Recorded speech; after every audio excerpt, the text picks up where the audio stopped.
Jau 51 metai, kaip aš su linais, man atrodo, kad nieko gražesnio nėra. Iš vaikystės turbūt mes lino nesureikšminom, nes jis buvo natūralus dalykas. Aš užaugau, mama dirbo dideliam fabrike, tai mums tai buvo natūralus dalykas.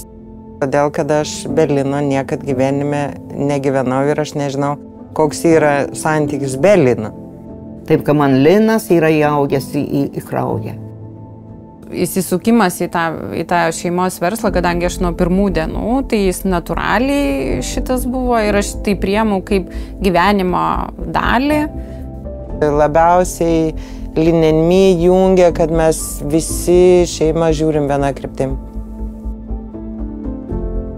Tu gali pasitikėti, tu žinai, kada kas bebūtų, yra žmonės, kuriem gali paskambinti ir padarys beleką. Turbūt pagrindinis dalykas vienijantis mus visus.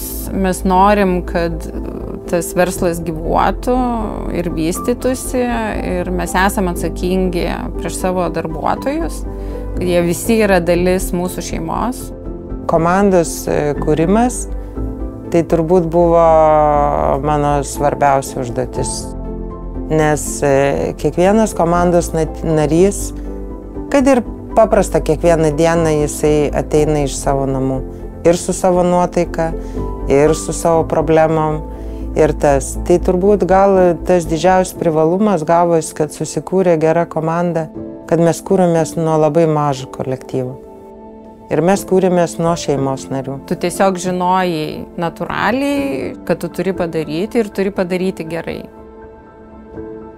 Mes žinom vieną tikslą. Turi būti greitai, kokybiškai ir kitą dieną turi išvažiuoti gaminys. Vienas syk nuvažiavusi į Paryžių, einu į galeriją Lafayette ir paglostau savo rankšluostukus. Linas pats kaip augalas ir visa lino audinio gamyba, jinai sunaudoja mažiau vandens. Tai jau yra ilgaamžiškas audinys. Mes siūlom produktą už prieinamą kainą, gerą kokybę ir visada skatinam investuoti į kokybišką ilgaamžišką produktą.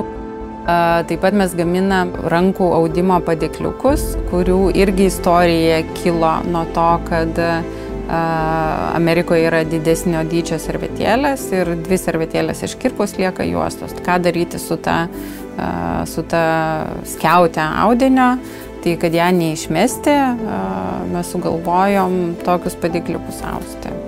Mes gamybai naudojam tik tai žalią energiją, naudojam 100% savo saulės elektrą.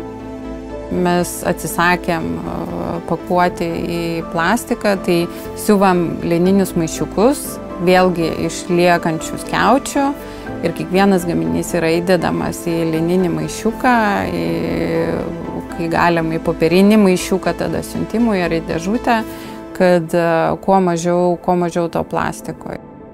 Aš įsakiau, kad aš labai laiminga mama, kai įsijungė mano abi dukros ir anūkai įsijungė, tai aš labai jau, kai pradėjom dabar, labai norėčiau, kad tęstų.